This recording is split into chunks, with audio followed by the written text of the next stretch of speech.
Jubilee House. He just scored himself 100% on the 26 promises that we know that he laid out. And this is an analysis that yourselves at Imani had put out. And by the way, that's Dennis joining me here in the studio. And in the studio also with me is the president of Imani. You see him there, Franklin Kujo. You also see Sami Wuku also joining me in the studio. We'll be joined by Felix pretty shortly. He is going to come straight from the Jubilee House to join us here because we have a lot to analyze and to break down. But let's start with the president. Let me get your quick reactions to the president's 100% score before we get into the details. Very, very quickly, very briefly. For you, stay with me because I'm coming to you. First of all, to you, Franklin, the president scores is over 100%. Very quick 1 minute reaction to that.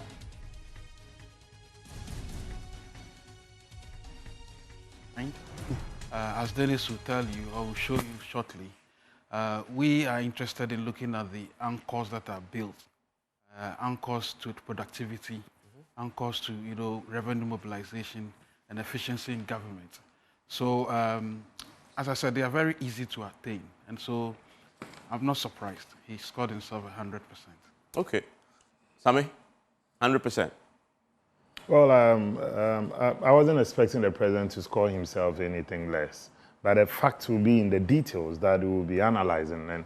But what did you? How many promises did you say he made? 26. No, it's actually 25. So the NDC themselves got their numbering wrong. It's 26. 26. If you check it, they omitted 22. So, Franklin, let me check here. Don't worry. It's here. I think we counted this already. Yeah, so here. So that's what I'm saying. They omitted 22. So from 21 in their own social contract, they jumped to 23. So it's not 26. You can check it. That notwithstanding. It's 26. Well, I'm going by what they sold to the Ghanaian people. This is not from the MPP's headquarters. But that notwithstanding, I believe that there are some issues that we have to really drill down to. Because as of today, for instance, no Ghanaian tertiary student has received any payment of his or her school fees. So if you are telling me that, oh, you directed, and that forms part of you scoring yourself 100%, not a single Ghanaian student has done that. And then there are other issues. I'm sure we'll go. We'll come to the specific. So this but is that notwithstanding, so you disagree with the 100%? I cannot fault the president for scoring himself 100%. It's expected. For us, let's go into the details and to see if this will be accurate or not. Yeah, we'll come to the details. And I also want to hear what your own score is at the end of the analysis. But let's do the analysis now. So we've had the president. What is the independent assessment of that? And that's what you've done. And I'm delighted that you're here. So let's start with the first point. Sami says it's 25. We counted 26. 26 promises. Okay, why is it 26 and not 25? So if you break it down sectorally, you'll get one promise coming from the natural resource sector. We did that count one after the other based on the same document, and we arrive at 26. So under economy, they have 10 promises. Which is what you have here, yes, 10 under economy. Here, then 9 under governance issues, then education 3, social services 3, and natural resources. And if you go through another chart, a grid that we are going to show, you are going to see all of them listed on this. We'll get to that. Yes, we'll get now, let's get to your scoring. Yes. You scored the president 50%.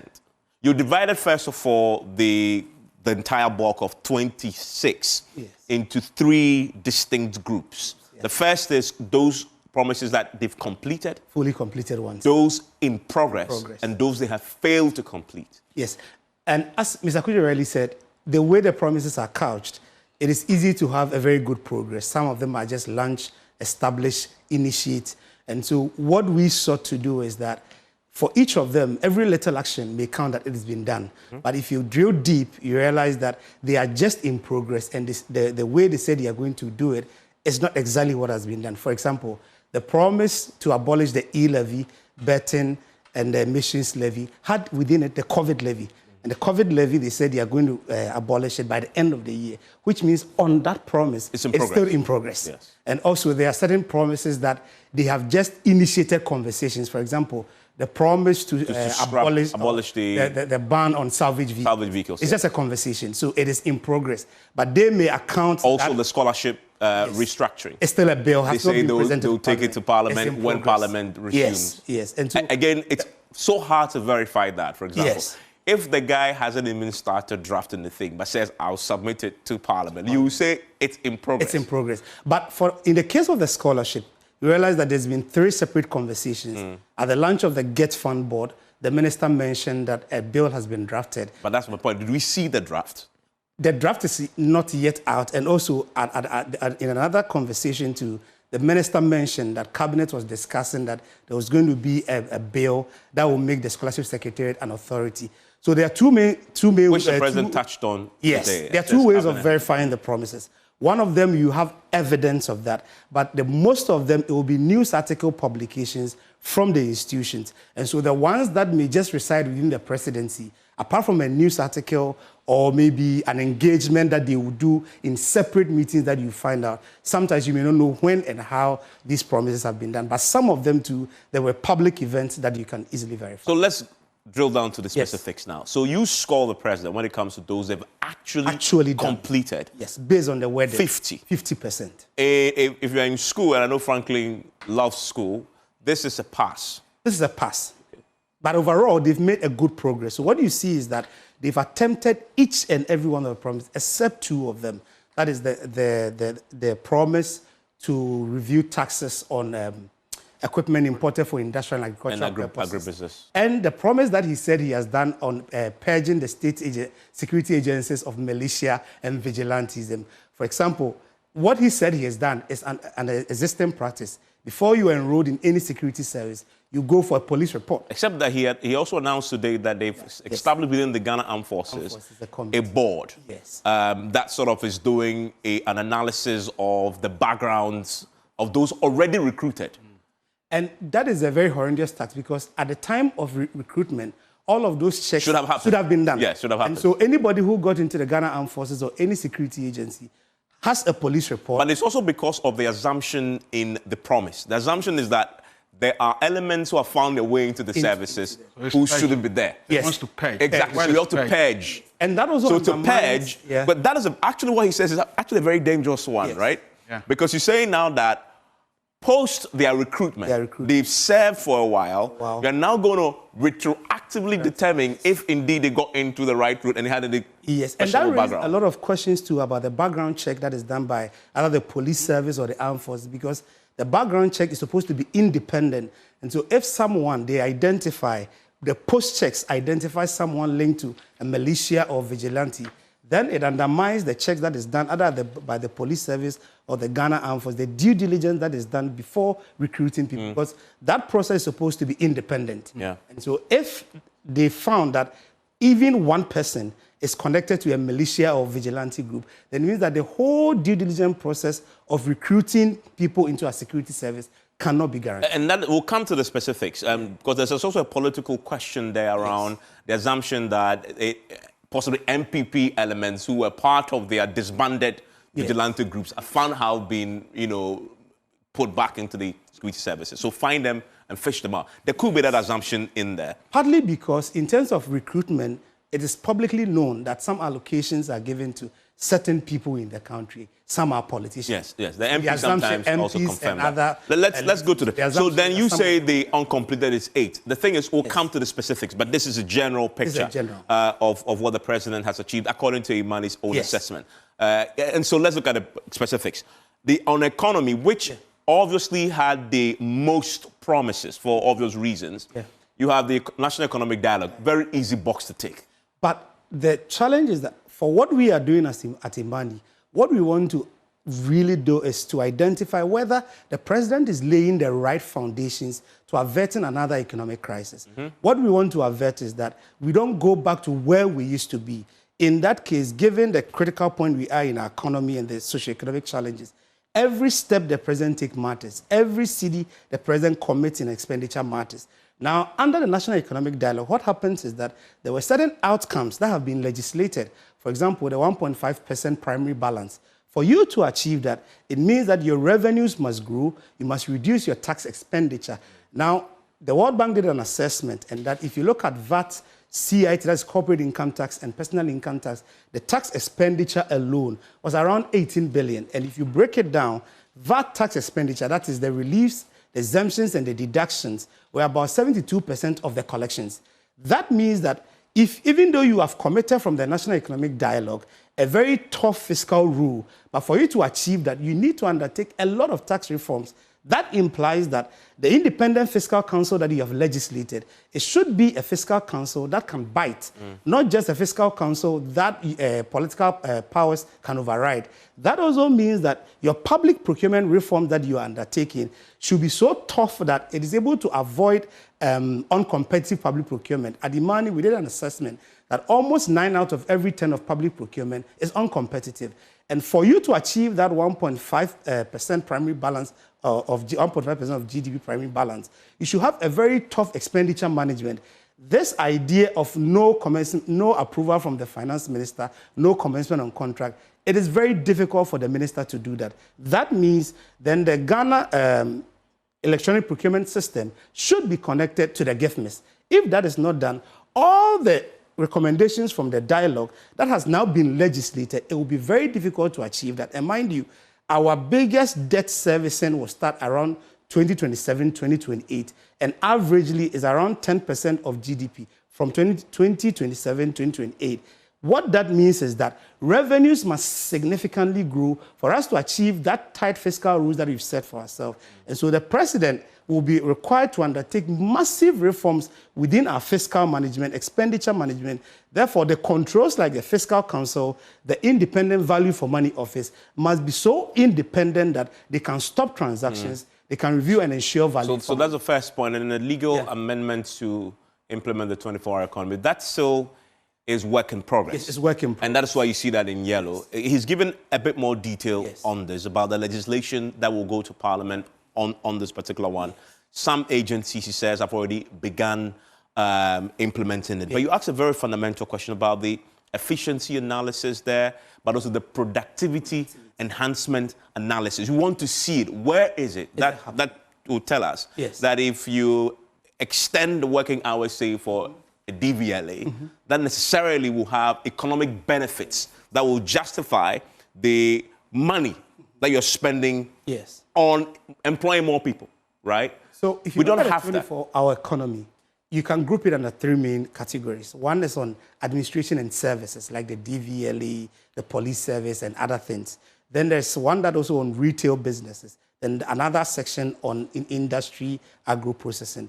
If you look at the retail side, the recent Integrated Business Establishment Survey proves that about 92% of businesses are in the informal sector.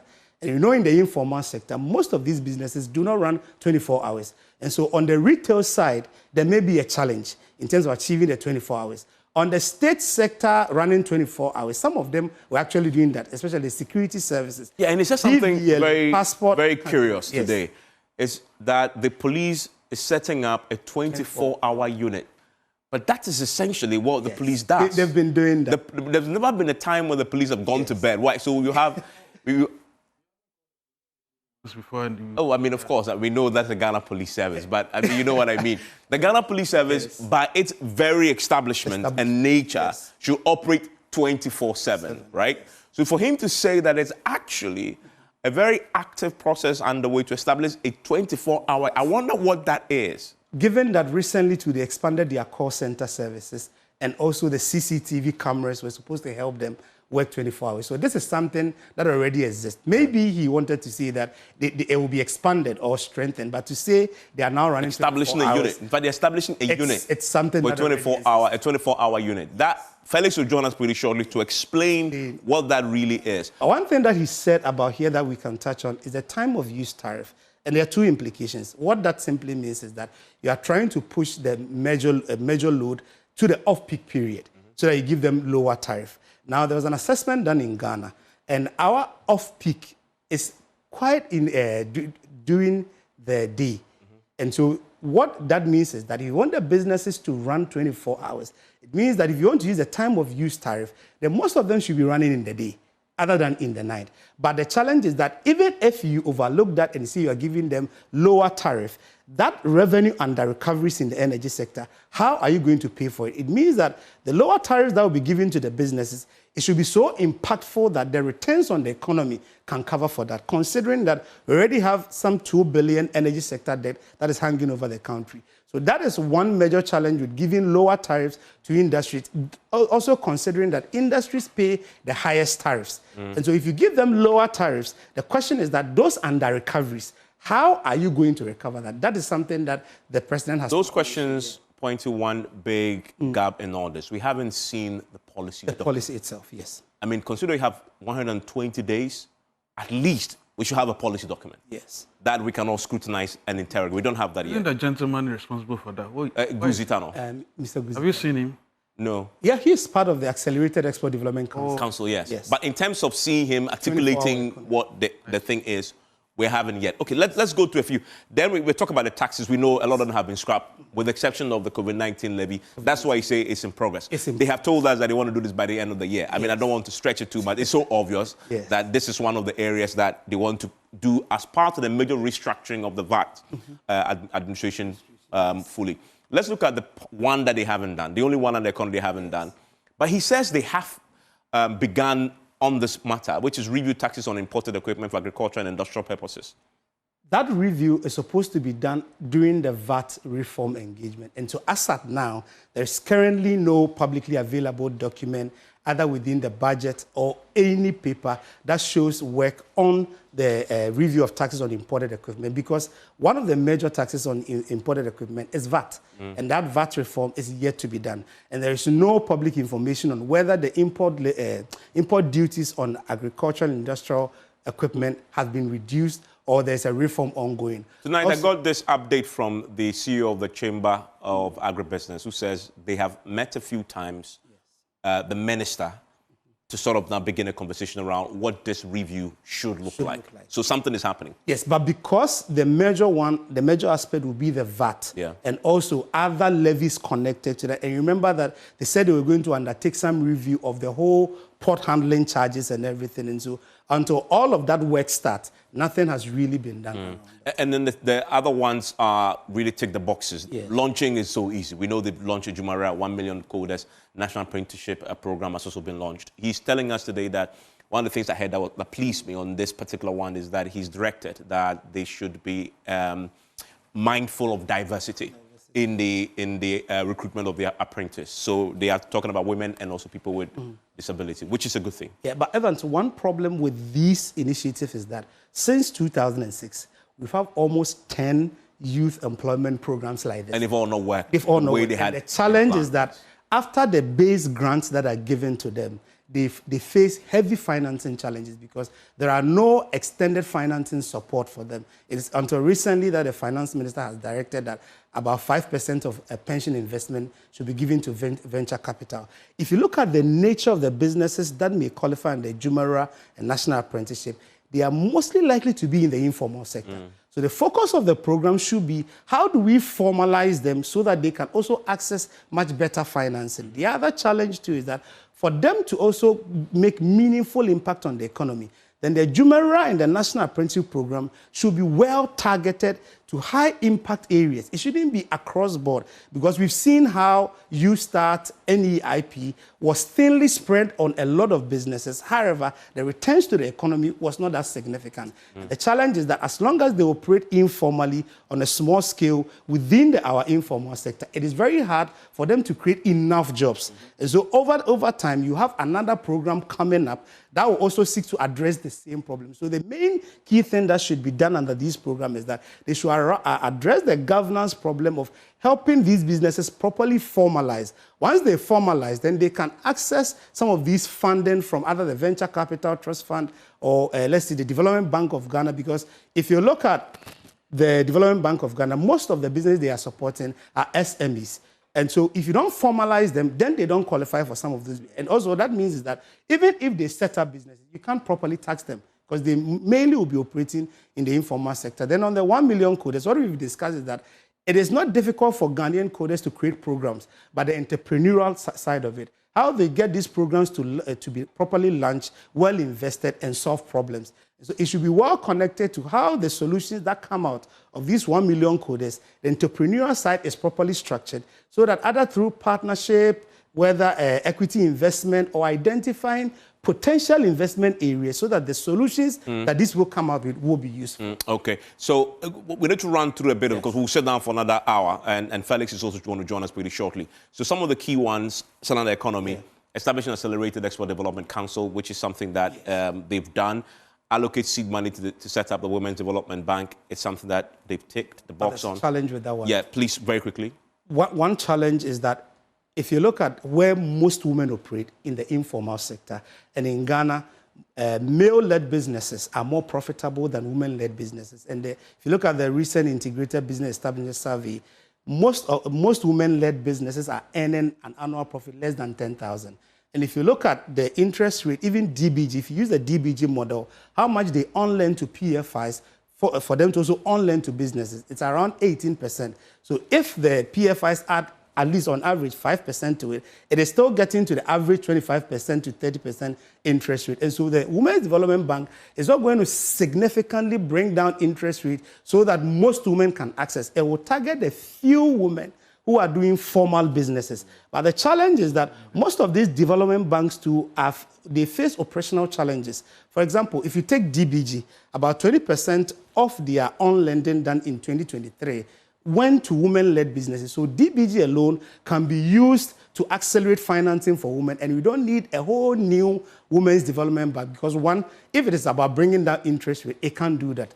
Two, in terms of setting it up, we may need development partners to support us to meet the capital requirement. And when we set them up, the process of on-lending to PFIs and crowding in more PFIs investment also takes time, which means that very few women are likely to benefit. So what the government ideally should do is that, why don't they strengthen the DBG model or leverage existing innovation activities like the NEIP, the National Apprenticeship Program, the Jumera, to support more women-led businesses so that you don't create another NIB and ADB. You know, the government and those struggling state the banks. World Bank to support them to recapitalize NIB and ADB. From as far as analysis is concerned, the way it's currently being structured seems to suggest that if nothing happens based on the suggestion, it may also end up struggling. The Black Star experience was launched recently. Yes. But you raise a fundamental question very, very briefly on this, is that where is the line item in the budget? Yes, in the line item, we didn't see any line item for that in the budget. Another challenge is that one of the key challenges that the tourism sector faces is taxes and also maintaining their momentum. Okay. So what this Black Star experience, it shouldn't be just about launching initiatives or showcasing Ghana's culture, but it must address structural problems within the... And then we have the review of Customs Amendment Act to scrap the law banning the importation of cyber. They've begun conversations around this is counterproductive. Yes, but obviously because you have... set up the Ghana Automotive Development Policy. And you brought in VW and others. Volvo, I think Toyota also set up an assembly plant. Now, if you scrap this, what that means is that you create a worse business environment also for them. But the challenge too is that when that policy was set, in terms of the financing or innovative finance to help Ghanaians access and also buy domestically produced cars, that was not done. And that is why those locally assembled vehicles are struggling. And so if you are removing this, then that means that there should be an alternative way of supporting the existing assembly. And you haven't figured that out yet. Yes, and what you can do is to set up the finance. You actually see the sector minister in the engagement actually admitting it's going to be tougher than they thought. Yes. When they put this in the 120-day social contract. Carry out the shake-up of all loss-making SOEs. Today, the president has told us that this will mean some of the SOEs will be scrapped altogether. Yes. He's also told us tonight that they will have to also list, some of them will have to list on the stock exchange and focus on paying dividends. And that is useful because, Evans, if you look at since 2019, I think 2019 to 2023 or 2022, the average outflows from the government to SOEs are around 7 billion. But the average inflows from SOEs to the government is negative 2 billion. It means that the government is spending more but getting nothing from the SOEs. We need to prioritize because anytime they take up liabilities, it becomes government liabilities. So we need to look at the high-performing Having listened SOEs. To the president, having listened to he broke it down into what exactly. Yes. Doesn't that address the questions that you have? It does. And so we need to look at the high-performing one or high-impact areas. So basically, there are governance These are governance issues that need holistically they need to address. address. These promises will not be laying the right foundation to address or averting another. And you touched on them earlier. Let's look at the governance. Again, there's the next one with a lot more. Some of them, a lot of the boxes ticked.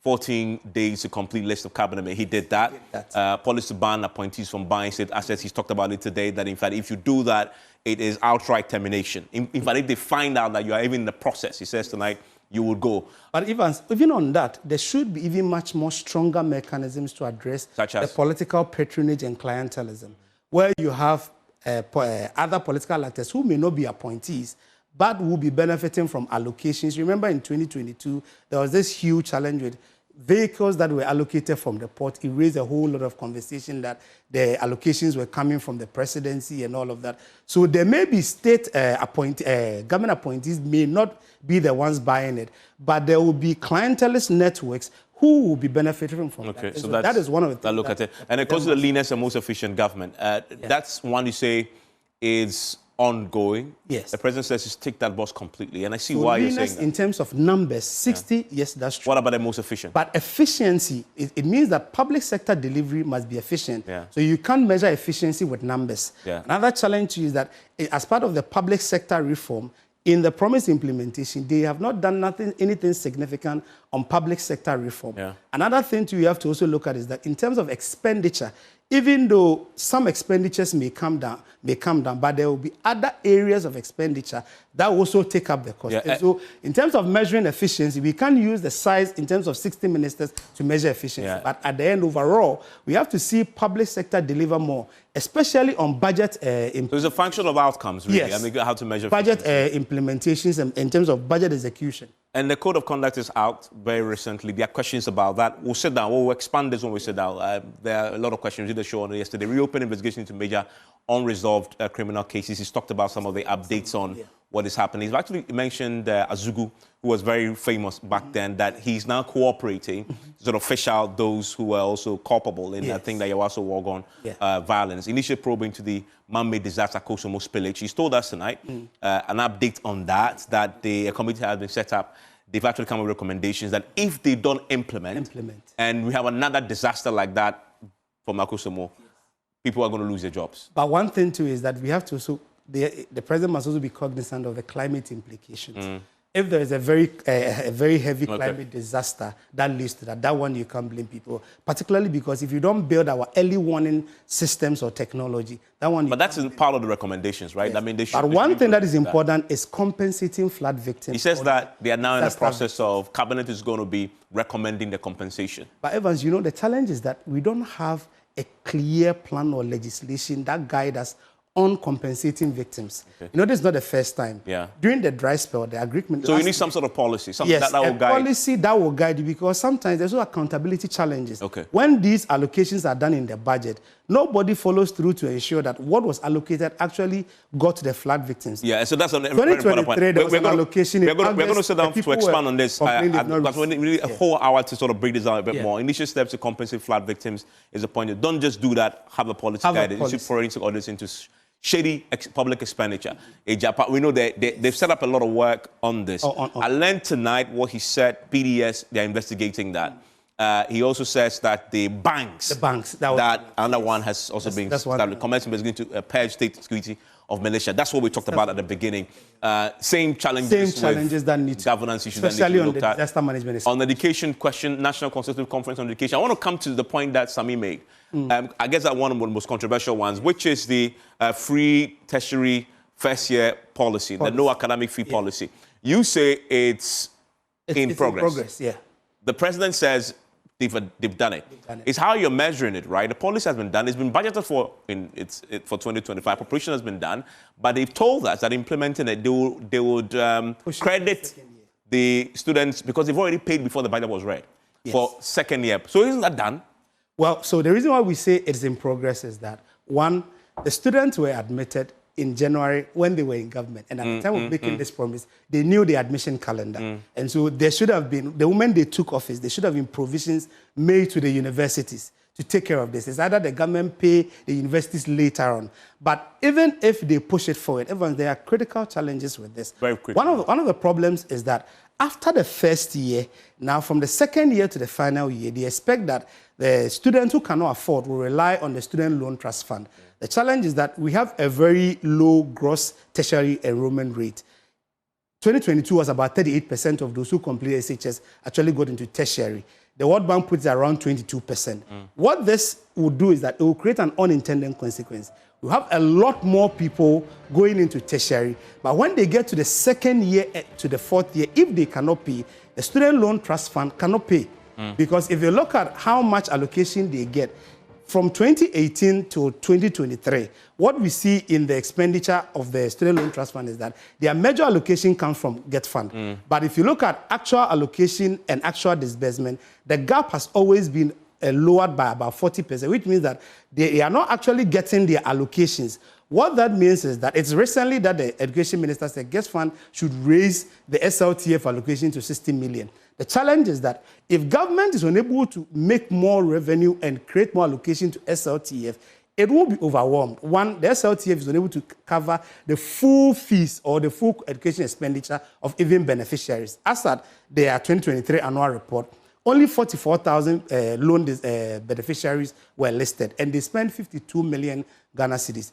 Now, they're expecting that even if the Get Fund, their major funder, raises it to 60 million, when these students get to second year, especially those who will benefit right from the first year, the SLTF will be overwhelmed.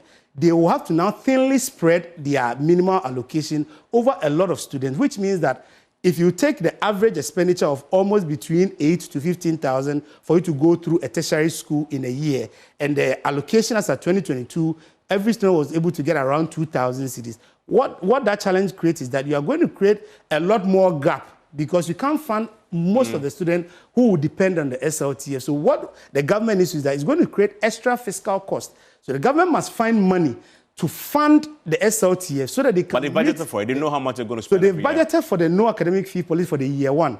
By year two to final year, most of them may have to rely on the Student Loan Trust Fund. And their budget will not be enough. It will not be enough to cover that because that fund, as far as the major one. natural resources is concerned, they talk about the ban illegal mining. The Blue Water Initiative has been launched, but there are fundamental questions about the state of our river bodies and the fight against illegal mining. That's still a big issue. We'll come to that. We'll come and discuss one thing that we don't talk about. That yeah, we'll come. Let's sit and expand that. So that's a verdict. Yes. So the quick three key verdicts for you is... One, the president has made good progress on all the promises because apart from two, he's touched on every one of them, and 50% of them he's been able to fully implement, which is good progress. However, the initiatives that he's implementing, most of them are not laying the right foundations to address the structural challenges in the various sectors that they are implementing. So they are ticking the boxes, but not addressing the fundamental challenge. Not addressing the fundamental challenge. So what is likely to happen is that we may create a lot more fiscal challenges for ourselves because some of these are going to be expenditures that must continue.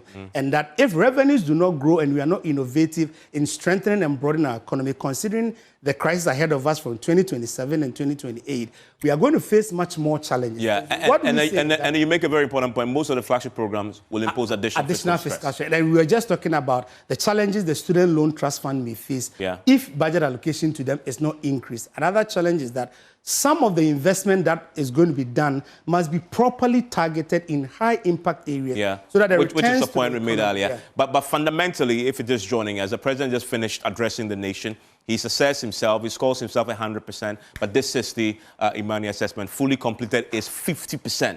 Those in progress is 42%, and just 8% left to be done. They haven't touched at all. Right after this break, I'm going to be joined by Felix Kwachifosu. He's a chief government spokesperson. You have Sami Wuku with me here in the studio. You have Franklin Kuju also here with me in the studio. We're now going to get into the analysis and hear the alternative view from the NPP, and then get some clarification still from the government spokesperson. Stay with us.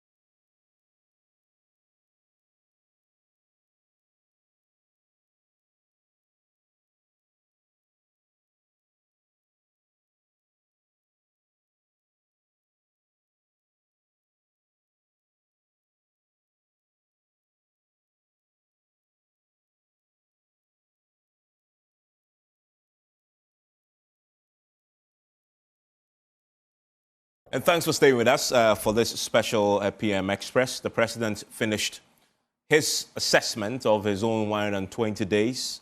He did not mention a particular score, but from everything he says, he appears to have scored himself 100%. And we have in the studio with me, as you may have already noticed from the conversation we started earlier, we have Sami Wuku and we have Felix now joining us, the Chief Government Spokesperson. Franklin is still with us, and Dennis as well. I guess, Felix, if you don't mind clarifying for us, because it is very quantitative, really, because it was, first of all, was it 25 or 26? It's actually 26. Okay. 26, yes. 26. And from Felix agrees that what was printed from their website is 25. No, it's 26. There's one on a law but you're not to regulate disputing that this was good. I'm only asking just for clarity. Yeah, it's not just not a banter, but I just want us to be factual on this matter. The manifesto was launched publicly. Everybody heard him. Everybody who listened to the president would know that he recited 26. It was 26. What you are saying is...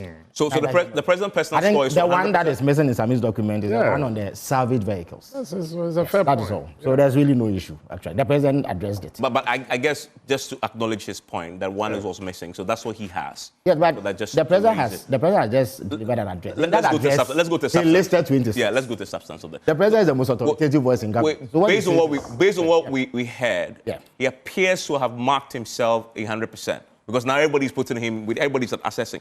We gave him 52, Imani gives him 50. If you listen to the MPP before, as I spoke to the Deputy General Secretary, they said it was 46. The president gives himself 100%. Is that a fair conclusion? I don't think that he was immodest enough to give himself 100%. Okay. I think that it is fair to say that we have touched virtually every promise that we made. There are some of the promises that involved processes that the public is unaware of because of the way that they are done. One example is the setting up of the Ghana Scholarships Authority.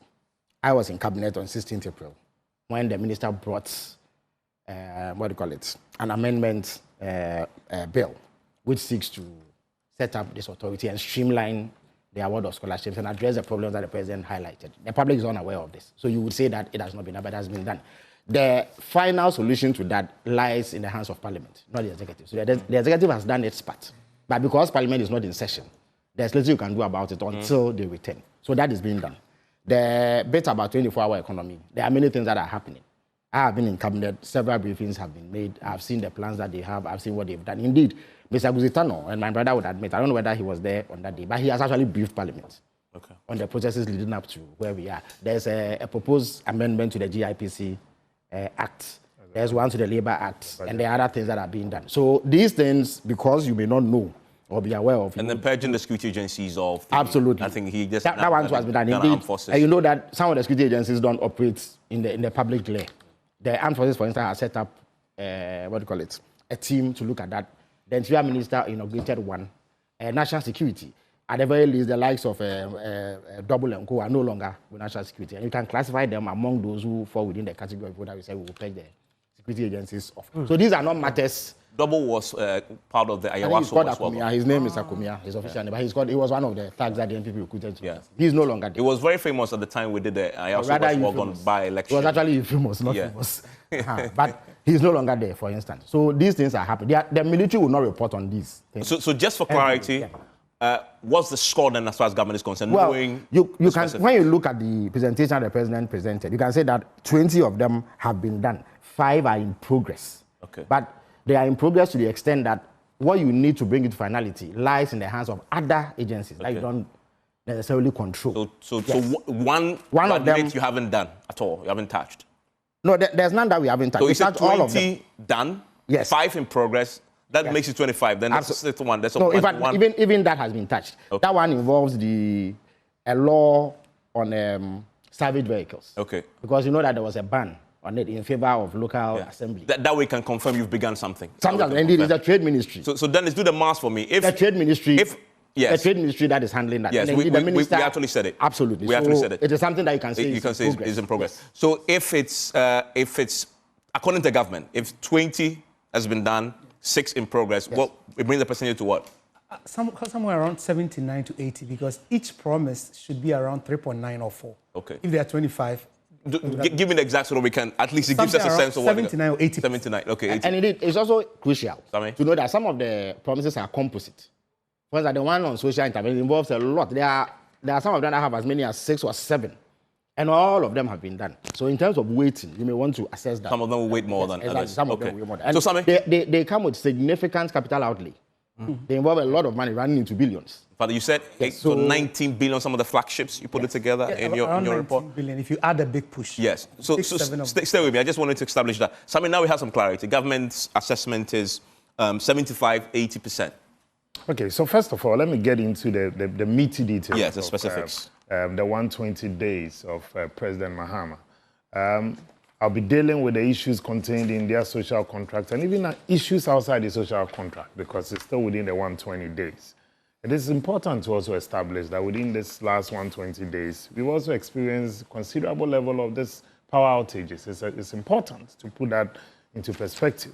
Secondly, within the last 120 days, we've also experienced over 21,000 young people, and in excess of that, losing their jobs through reckless termination of appointment, and some even going as far back as 3 years into their contract. These are ordinary Ghanaians. Again, also within the last 120 days, we've had a government establishing clearly, and even through its budget for 2025, that there's going to be a ban on public sector recruitment. This was also contained in the finance minister's presentation of the budget of the president to Parliament. Now, and also, if you talk about constituting the leanest and most efficient government under the Fourth Republic in the first 90 days, I find that interesting. Felix, more or less, is occupying a position that, to all of us within the space, is like the Minister for Information, more or less, per his role.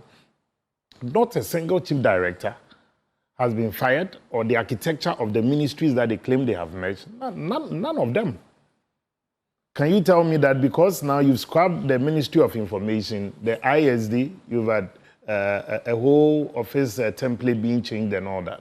So clearly, you cannot say that the fact that you've merged constitutes, a considerable reduction in terms of the burden on the taxpayer. In fact, when Kojo Nkrumah MP was Minister for Information, the extra money he had on his salary, because he was MP and minister, was just around 2,000 cedis. So that cannot be a significant saving in any way. Again, it's also important for me to establish within this last, within the first 120 days of President Mahama, that if you take this document that talks about his social contract, and Franklin says something from the onset. Was it Franklin or it was Asari? He said, the way the language has been couched, it's very easy to tick the boxes. If you tell me that within the first 14 days, I'm going to complete the list of cabinet ministers for parliamentary approval, this is the prerogative of the president to make this appointment, to form your government. It's good you were able to form it early, and Parliament cooperated to get them through. However, holding a national economic dialogue, beyond that, what happened? And then if you talk about, establishing, we've convened. Imani's analysis says some of the recommendations had now found its way into the budget and into the government official within the 120 days. Yes. I'm going by what is contained in this. So they did the dialogue, convening. but in substance, the recommendations fed the budget. Yeah. And if implemented, in fact, legislation has actually been passed. The PFM amendment. Yeah, exactly. So that's just to... We've had the PFM Act had been in place before the NDC came into existence. The amendment. Yes, so that's what I'm saying, that so it's no new. And let me also put on record again, and for the avoidance of doubt, that you've convened a stakeholders engagement or meeting as far as the education sector is concerned. You take a box. But the very meaty ones that Felix and the NDC was in opposition, they were also very vociferous about talking about, let's go to the mining sector. During the campaign, and within the first 120 days, the NDC themselves, I think it's in point 19. Yeah. Ban illegal and new mining activities in forest reserves. Roll out Tree for Life and Blue Water Initiative to heal sustainably, harness and blah, blah, blah. You go into that. Evans, Joy FM, Multimedia. You've been very loud on this matter, to the extent that you've had NDC constituency chairman, even in a scuffle with security operatives when excavators were seized. Again, just not too long ago, Multimedia and two Erastus also reported that an organized small-scale mining company had their premises seized by operatives of the national security, and now party foot soldiers are being asked to mine in there. For who? And not a single, I listened to the president also very well. I can tell you for a fact that not a single initiative has been undertaken by the government which will be new to what existed in the past. And I'll tell you why. If you talk about Chamfan and these mining equipment being seized and burnt, it was happening before the NDC got into office. If you also talk about seizure of these excavators, these things were happening. If you're talking about security officials, the police, the military, being in the mining areas and driving them out, it's nothing new because it existed before. What about tracking of the excavators? Well, but we had all these ones there. But that is not even the point. The NDC were very clear in the promises that they also made. And I'll take in that. One, declare state of emergency. The NDC backed the call for a state of emergency while in opposition. And the then candidate, now President Mahama, was very loud and clear on that matter. Number two, ban all forms of small-scale mining for a while. That hasn't been done.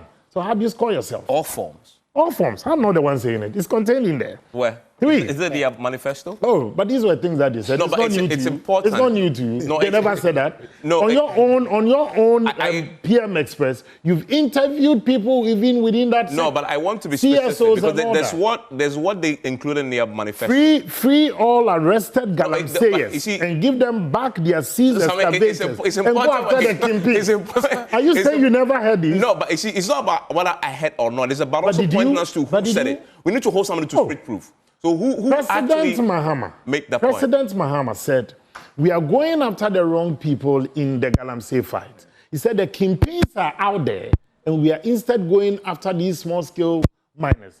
And when he becomes president, he's going to ensure that there's amnesty for all arrested galamseyers. And then we go after the kingpins. And you didn't hear this? No, that he said. Yeah, so that's what I'm saying. I'm talking about the other ones you said. I don't recall hearing anybody say that. Repeal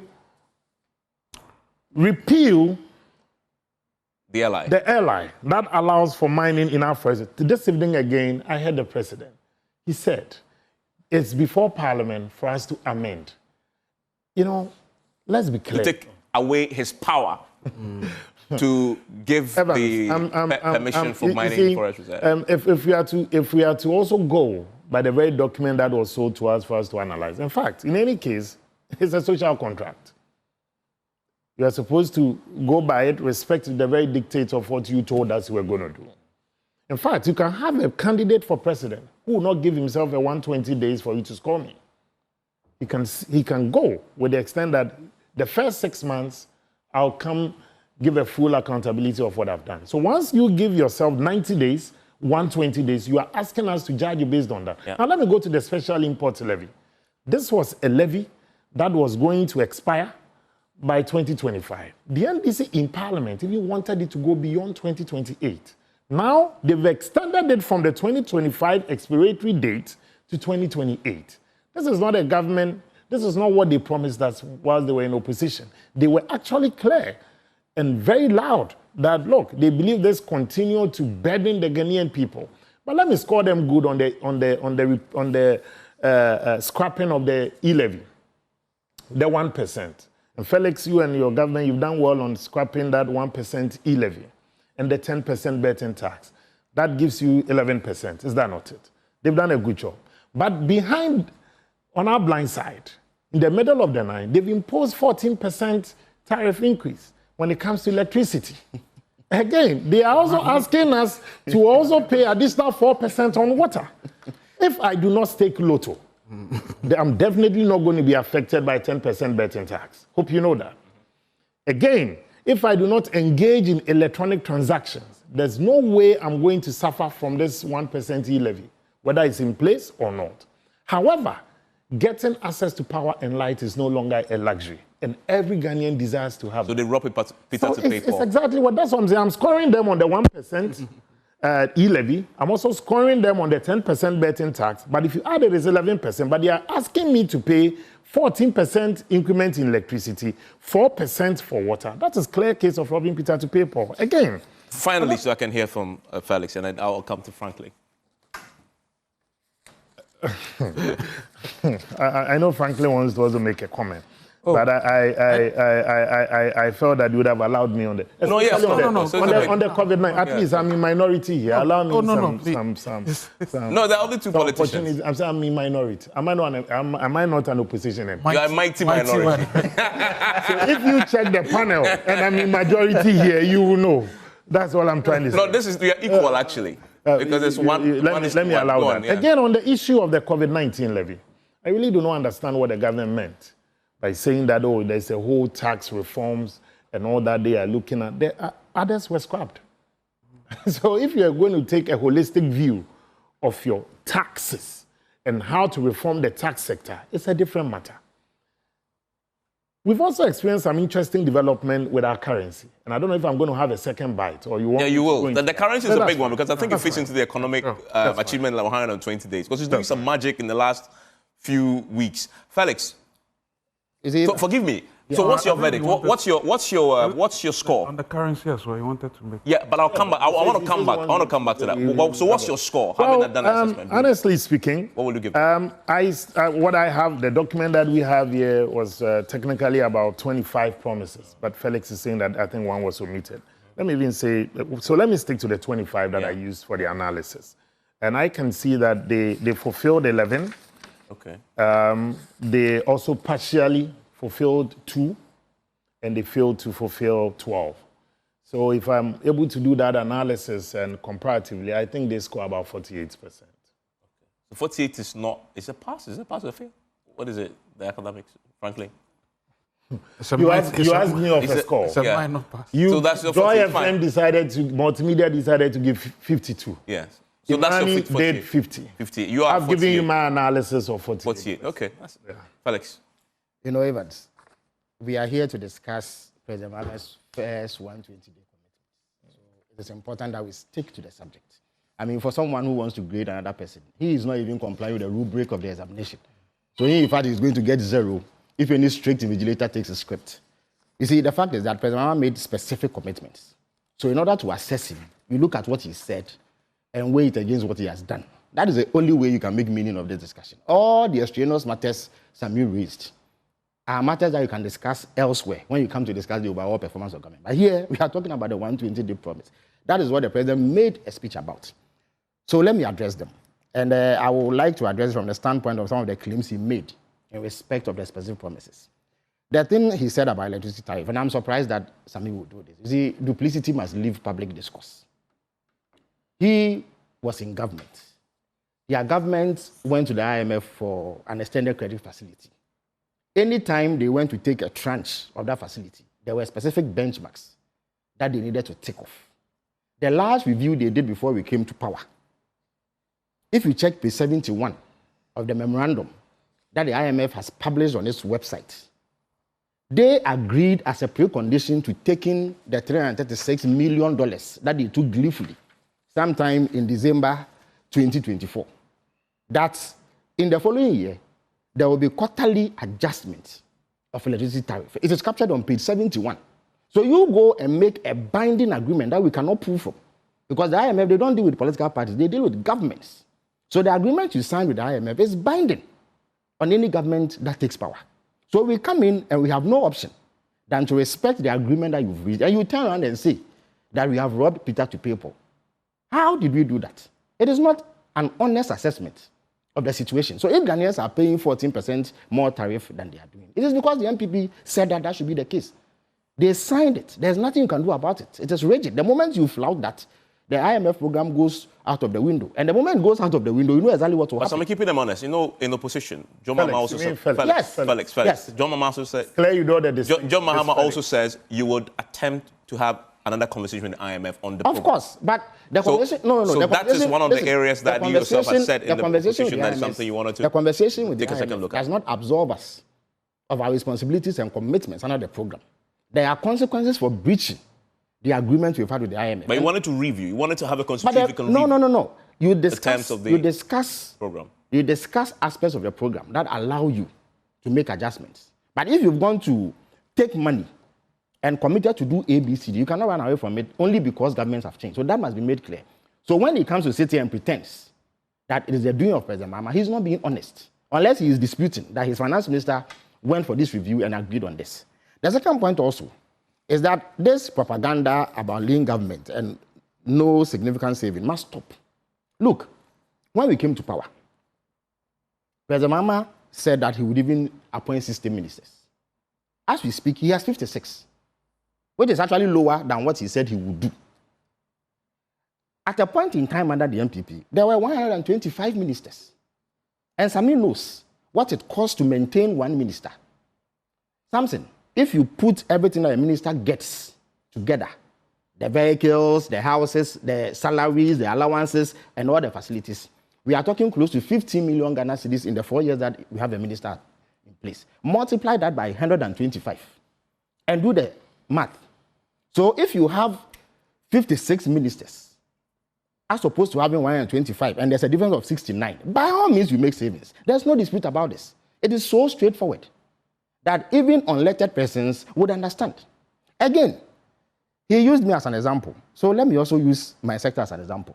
You see, at the Flagstaff House alone, where I manage communications, they had 28 people in the information management apparatus. Today we have 7. He says that because chief directors have not been dismissed, no, we have saved nothing. What has happened is that all those people who were there, 76 of them, directors and other staff at the Ministry of Information, they have had to be reassigned. If they were not reassigned, we are going to have to employ new people in the places that they have been reassigned. Even today, one of them has been reassigned to the Community Water and Sanitation Division because they needed an administrator. If he did not exist or she did not exist, they were going to have to employ somebody. So that is a saving you make. Why? If 28 people were managing information at the presidency and today you have 7, something, wouldn't you make a saving? You mean Evans? Sorry, Evans, wouldn't you make a saving? This is straightforward. So I don't know why they dispute what is obvious and what is so glaring. Look, if you look at the budget of the Office of the President alone, if you take goods and services and capital expenditure, almost 420 million Ghana cedis has been saved compared to last year's budget. And it is simply because of the numbers that have reduced. So this is a fact you cannot run away from. Again, he speaks about the impact of the National Economic Dialogue on this our budget. And I'm happy that our colleagues from Imani have made the point already. Today, out of the discussions for the National Economic Dialogue, we have set a debt ceiling that by 2024, our debt to GDP ratio cannot exceed 45%. Out of that, today, we have committed to running a surplus of 1.5% every year going forward so that we stop this perennial habit of falling into deficits that impact our macro-fiscal framework. So these are tangible outcomes that you cannot dispute. Come to education, for instance. The president highlighted that because of the educational consultation forums that have gone on, we have received in excess of 2,000 proposals. 20,000 Ghanaians have been interviewed to assess what they think about free SHS. Next month, or I beg your pardon, later this month, the report of the National Education Forum will be made public. And you will see the impact that it will have on education policy going forward. So nobody can sit there and see that that forum, that consultation was not useful. It was very useful. Now let me come to the issue of illegal mining. Again, Samson, we are discussing the 120-day contract that President Mahama signed with the people of Ghana. So if you want to assess his performance on that, you look at the specific wording. Sami has a document in front of him which reads, ban illegal and new mining activities in forest reserves. Actually reading his document. Yes, because I'm using this as reference because the facts are here and yet he's saying something different. Roll out our Tree for Life and Blue Water Initiative to heal and sustainably harness the environment by turning areas and water bodies degraded by illegal mining into economic and ecological recovery hubs. Samson, which of these have we not done? You mean Evans? So I beg your pardon. I don't know why I keep on calling you Samson. Forgive me. Forgive me. Forgive me. Yes. He came with something in mind. There's something called scotoma. Your eyes see what your mind was. I know. Now, which of these have we not done? Samson, he's an MP just like myself. On 20th March, he sat in Parliament and witnessed the laying of LI 2462, which seeks to remove the power that allows the president to grant concessions into forest reserves. Indeed, the Attorney General proposes that there's a more robust way to do this by amending the Minerals and Mining Act, Act 703, to completely prohibit forest reserves as places where you can mine. So there's robust legislative work going on to ensure that this promise that President Mahama has made comes to fruition.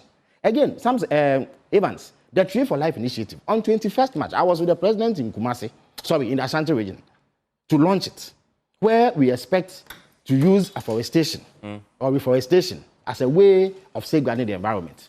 The Blue Water Initiative, you've seen 2,000 young men and women clad in yellow and black uniforms who have been recruited. Now, people erroneously think that these are people who are going to face off with the armed bandits operating in the forest. No, that's not what they are going to do.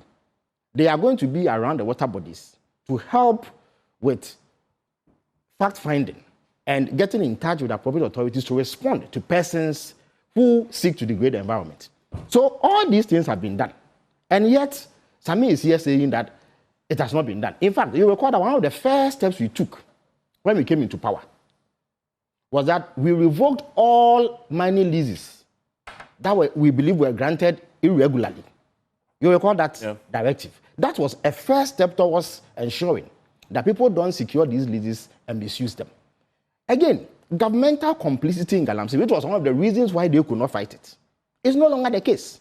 Why? We know about the original chairman and women organizers and other things. But we've also had accusations. Yes, but this is something I can assure you. I can assure you, President Mahama has made it clear that you cannot use the name of the NDC or membership of SIN as reason why you go into that.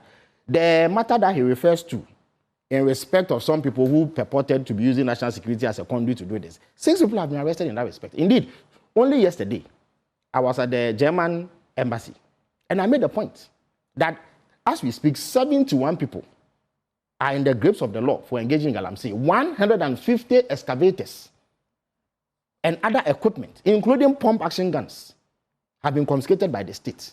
When they were empowered, the last time excavators were given to them, did they not develop wings and fly?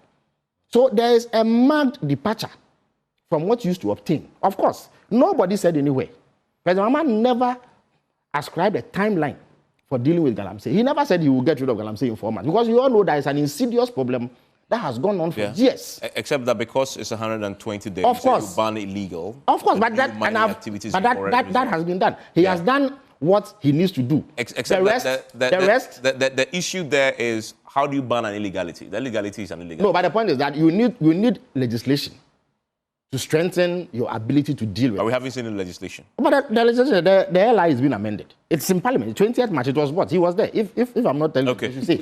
And then I've also told you that when Parliament comes back, the Minerals and Mining Act is also going to be amended to expressly ban mining activity. Yeah, the president said that today. In forest reserves. Yeah. So I don't know what else was Franklin, I'll come back to you for a second. Franklin, on the subject of the substance of what the president said he's done, you raise a fundamental question about overall, this must have economic benefits to us. Well, indeed. It must. It's not just about ticking the box. There must be clear outcomes that at the end of the day we can measure them by, not just say you've ticked the box.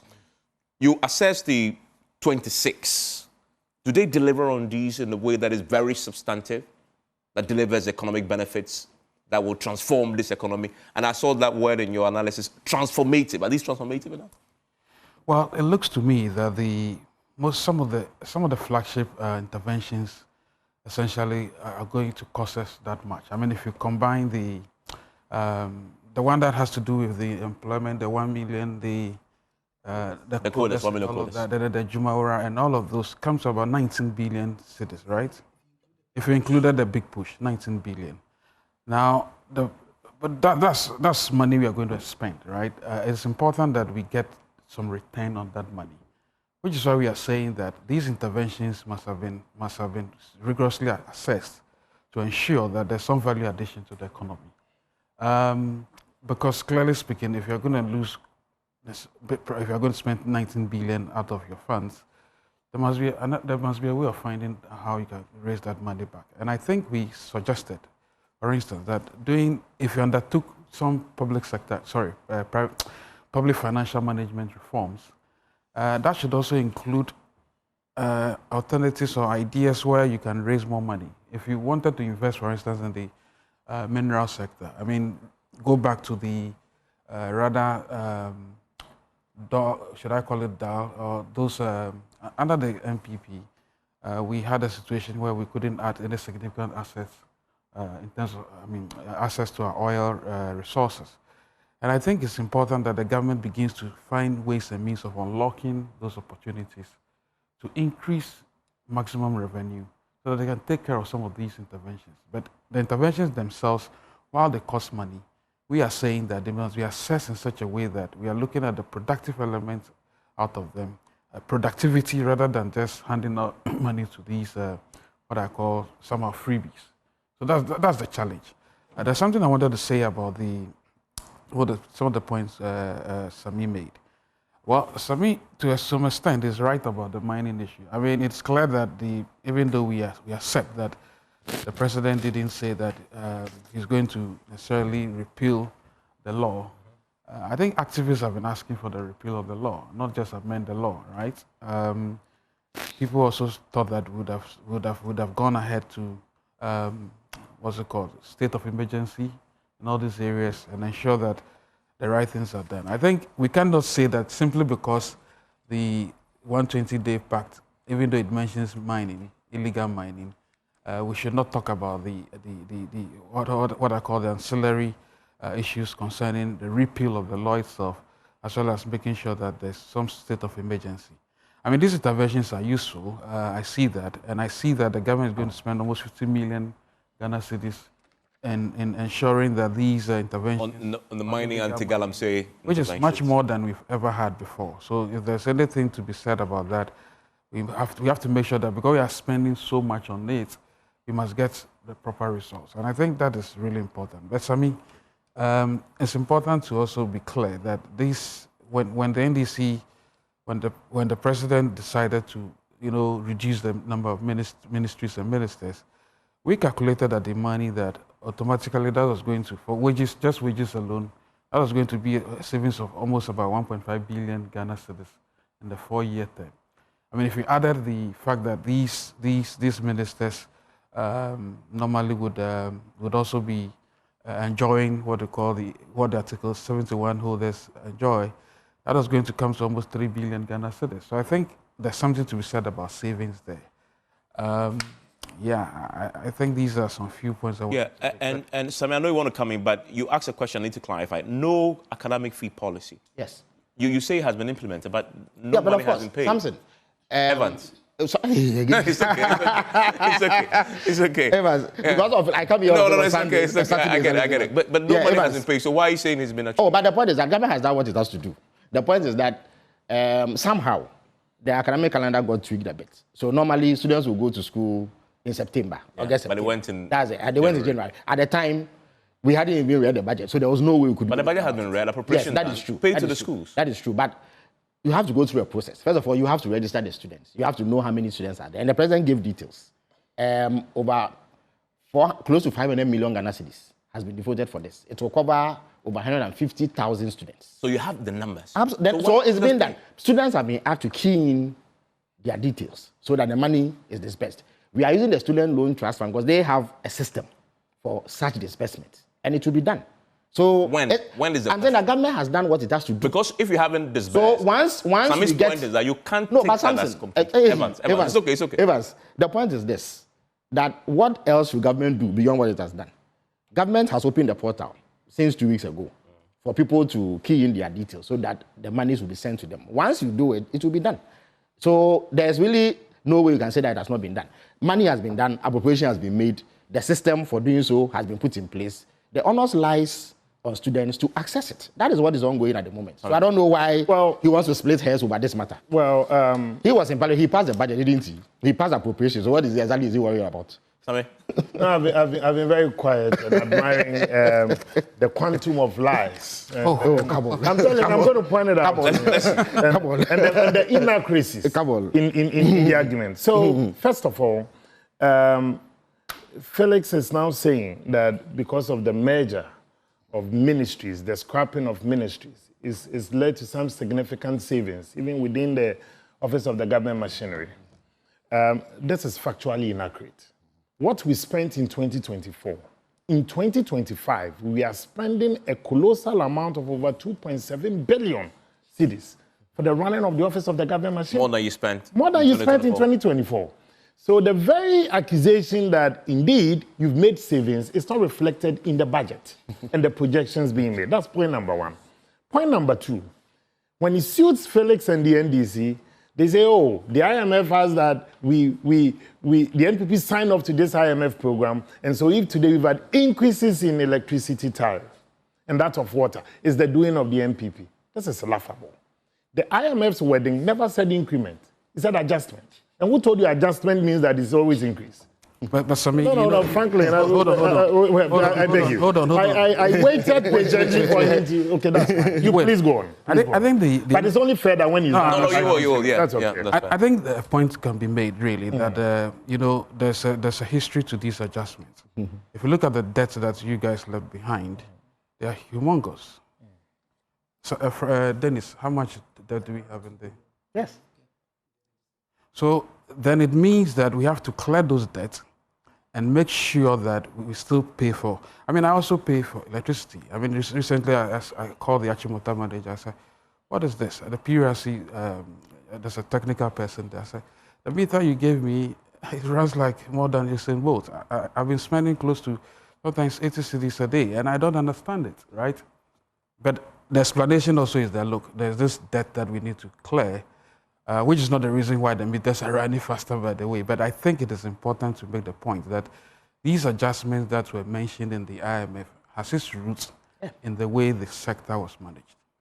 Can I go on? Yes. Okay. Very interesting input from Franklin. So the NDC did indicate that, in fact, Franklin did even just stated that we left a humongous debt of 726.68 billion, right? If you look at the figures for 2024. If you check the projections for 2025, NDC is expected to spend beyond this by 56.90 billion per their own budgets that they presented to the House of Parliament. So which effort are they making to even reduce our debt stock? That is point number one. And let me get back to the issue that I was raising with the IMF matter. So when the IMF tells you that you also have to be adjusting tariffs, so it means that you have to be increasing. It can also even be reduction. But what I'm trying to point it out to them is that you were very quick to take the applause for the removal of the 10% on the betting and also 1% on e-levy. But I'm telling and pointing it out to you that, again, it was also part of even the IMF's own arrangement that of the betting tax remained. But so when it suits you, you take that one off and impose additional 14% on electricity and 4% on water. That cannot be glossed over. That cannot be swept under the carpet. We also wanted to touch on the currency. On the issue of the currency, there's something interesting happening. And I took the Bank of Ghana's gold reserves. That thanks to Dr. Baumia, we started this gold purchase program in May 2023. And since independence, we only had 8.78 tons of gold as our reserves. At the time the NPP was leaving office, we had 30.53 tons of gold, meaning that we've added in excess of over 21 tons of gold. Okay. The NDC reports us at the end of April that it now stands at 31.37 tons of gold. This is according to the Bank of Ghana. I'm not the one faking it. Then let me take the majority chief whip, the Honorable Dafiame post that he made. Very interesting. It's here. He says that in January 2025, 6.17 tons of gold purchases and exports valued at $506 million. 2, February 2025, 6.55 tons valued at $571 million of gold purchases and exports. March, 7.81 tons valued at $699 million. And then April, 9.2 tons valued at $889 million. If you add this, it takes you to 29.73 tons. 29.73 tons of gold added to either our reserves or external. Interestingly, if you take the Bank of Ghana's own, the breakdown of what they've given us, they are only telling us that since January, only 1 point something ton had been added. What happened to the almost 18? Yeah, this Bank of Ghana. Cumulative or Yeah, I'm giving you, these are the figures here, and I'm giving you what the Fiamepo posted. And Evans, it's also not reflecting in your foreign reserves, because Ghana's foreign reserves now stands at around $9.4, $9.5 billion worth of our gold. So it's neither reflecting in the gold reserves of the Bank of Ghana, nor our international reserves. But there's something more interesting that I want Felix to also answer. If you multiply this 29.73 tons, worth about, in fact, if you calculate the tons, it takes you to 2 in terms of USD, if you add the January, February, March, and April, based on the post that was made by the chief whip, it takes you to $2.6 billion US dollars worth of our gold, purchased and export. Okay. If you multiply this by, let's say the exchange rate for today is 14.5 billion, 14.5 as the exchange rate today, it gives you a total of over 38.6 billion cedis. That is, there are two things. Either government is only just using this exchange and what we get to show up our currency, which the Bank of Ghana has denied, that there is nothing artificial. It is because, in fact, the economists all over the world will tell you that the intervention of the central banks in the currency manipulation or showing it up. You just explained that they've released $500 million, but it is to pay energy sector debt. Okay. Energy sector, no problem. I have enough skin to also even debate that. The same IMF program that they are telling you not to go beyond $60 million worth of it on month-by-month basis. So clearly, even when it's used them, they are telling you IMF says we should do so this. on the currency, are you claiming that it's artificial? On the currency, I'm saying we are all happy to see the strength of our cedi. But mind you, there's a whole gamut of issues also happening within the global space. The U.S. trade tariff war with other countries and the diversion of traffic. And then, much more importantly, there's a huge suspicion that the gold that you cannot account for, the 29.73 billion tons, is either the revenue from it has been used to show up the currency, because you cannot find it. It's neither stated on the Bank of Ghana's own breakdown, because it tells you that they've only added one. But if you look at the post, they are telling you 29.73 tons. Okay, I find it very interesting. Again, he's conflating gold exports with reserves. That's all. You see, he's conflating gold exports with reserves. Oh, that's what he's doing. Let me make a point. The Fiame post is clear. But you're talking about gold exports done by gold board. Felix, he's not talking about reserves added to the Bank of Ghana vote. Felix, so the gold export that the Fiame post spoke about, where is that revenue? When they export the gold, they get revenue. The Bank of Ghana gives them $1 equivalent. They take the that's how you build your forex reserve. Okay. They are conflating two different matters. So gold borders. It comes into your external reserves or what? Because it's not reflecting in your external reserves. That's what I'm telling you. So no, but that's what I'm telling you. Google it and check it. Check the latest figures. Let him address. You have created the impression that if gold board buys gold, they go and give it to the Bank of Ghana to keep it in their votes. So you build their gold reserves. No, they sell it. Yes. Gold board. So the Fiame, let me Bank of Ghana. The gold purchases let him because of the sake of time, let him. Yes, when they go and purchase gold, they don't go and give it to the Bank of Ghana to put in these votes to build reserves. The Fiame gave you a monthly breakdown of gold exports and the revenues accruing thus far. That's all. So you are here conflating two things. You are expecting that the moment gold board says they have gold, it should reflect the Bank of Ghana's gold reserve. That is not the case. So for me, it is a moot issue. But then we come to this attempt to find solace under the wording of the IMF memorandum, which they themselves signed. You see, the adjustments take account of happenings in the previous quarter. So when Franklin speaks about the debt, they built up debt that you must adjust for in your tariff in order to clear. Otherwise, it adds on to the problems you have in the sector. That is all that has happened. But you were the ones who committed us to do so in the preceding year, after you went to gleefully collect over $300 million to put into your budget. And you are turning around to make it seem as though the NEC has done anything wrong and that we have done anything novel. You committed us to it. Deny that it was your finance minister who agreed. Is it not on page 71 of the memorandum the IMF has published? Anybody watching me can Google it and see. The other point, Evans. One said you increase.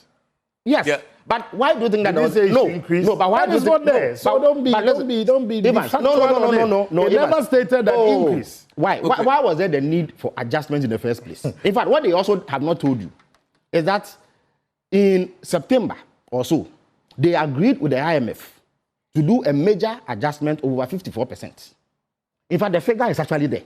Major tariff adjustment. So how could the IMF have foreseen an increase if it was just about either increasing or reducing? You're making another point. So he simply is being mischievous. You're making another point. Yes, has been part of IMF's negotiation. Sami, I wanted to make that gives you the percentage. So how come you agreed to a September major tariff adjustment? What is it about? Let's you go and muddy the waters up north. Then you come south to will in there for the record. I'm saying that IMF, but factually, it's part of IMF's factually, yes. The document says adjustment. Exactly. Yes. But he's also giving the context within which you agree. The context within which the adjustment was. If they only means definitely your losses. If they anticipated reductions, they won't even put it in the document. Please address your final point. It is to hold you to the adjustment to cater for the debt. Please address your final point. Now, again, this point about the budget of the Office of the President, there's a hackneyed issue. We've explained it. But you know, their big lie theory repeats the lie so many times that it sticks. It was defeated by the very person who proposed it, Goebbels. In the end, Goebbels, he shot himself dead when the Russians or the Soviets. Let me make the point. It's a significant thing. So you can't repeat a lie and think that it will stick. First of all, you are an MP. You see, do yourself justice. Show respect to the people you represent by being factual. When you pick the budget, you know right away that, but for additions of agencies that hitherto were not part of Office of Government Machinery, you only record that figure. Look, if you take our national security and the three agencies under me, ISD, GBC, and what have you. These four entities, and national security in any event is divided into four. It has the research department, it has National Signals Bureau, it has the NIB, and National Security Secretariat itself. If you add these, they've added close to 12,000 employees to the Office of Government Machinery. So their compensation naturally would go up. This one is a no-brainer. But if you want to see where the savings are being made, you look at discretionary expenditure, which is goods and services and capex. That has reduced by 420 million Ghana cedis.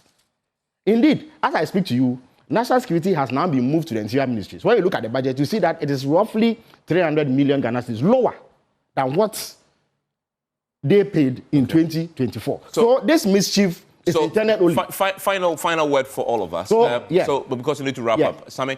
So today, if you make we have to wrap up. All right. So 120. Sami again or Felix. Felix. Yes. Now he's infected me with it. Felix. Yes. So the 121 day has expired. Yes. Now what?